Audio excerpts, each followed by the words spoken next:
Hi everyone, I'm Christina from Movie Musings, and today I'll be reviewing The Woman in Black. It came out to audiences on February 3, 2012. It's directed by James Watkins and it stars Daniel Radcliffe and Janet McTeer. Apparently this is a remake from the 1989 version, which I haven't seen, and it's also based on the novel by Susan Hill, same title. It's a young lawyer travels to a remote village where he discovers the vengeful ghost of a scorned woman is terrorizing the locals. Now, if anyone's seen the trailer, that's Ari. He's at the window, so you might hear that a lot because apparently he terrorizes the locals here. But if anyone's seen Ari, if anyone's seen the trailer, it looks really spooky. The American trailer. I also saw the UK trailer, and it's a lot more action packed. They show a lot more of the gruesome scenes, sort of. I was kind of skeptical, just a little bit, just because I'm a skeptic when it comes to PG-13 movies. I think I have a bias to think that the best scary horror films are usually R-rated, but despite this PG-13 rating, and also aside from the fact that it's the most profitable rating, it was really spooky. Like, the theater was, everyone in the theater, and it was packed by the way, was laughing, giggling. And not because the movie was funny, far from it. It's because everybody got so scared that the only way to deal with their nerves was to giggle or laugh out loud or scream and clap, which even I did.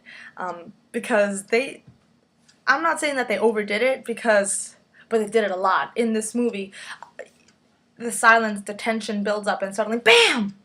Right it's like it comes out.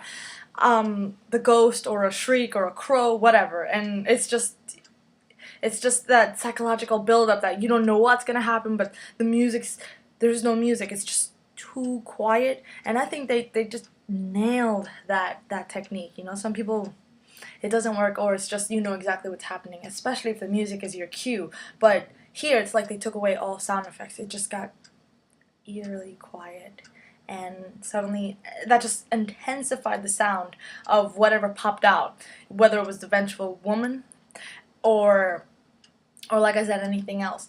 And even though the premise has been done before, the scorned woman who's not at peace, not the scorned woman, although in this case it was, the scorned ghost or spirit who seeks revenge because he or she was wronged in his life and is not at peace. There's usually a curse. That's exactly how this movie is, but you know what? It was so brilliantly told and acted, and this guy, Daniel Radcliffe, he's got some serious acting chops, Of course, someone has seen at least one Harry Potter film. It's kind of, I think you really have to dig into your talent, your acting talent to, pretend there's like a giant three-headed dog or a Dementor, especially if it's all added later. So I do think that you have to take that into consideration. But here he did a good job, and I happen to like the British accent, so like everyone there speaks with a British accent, and I liked it.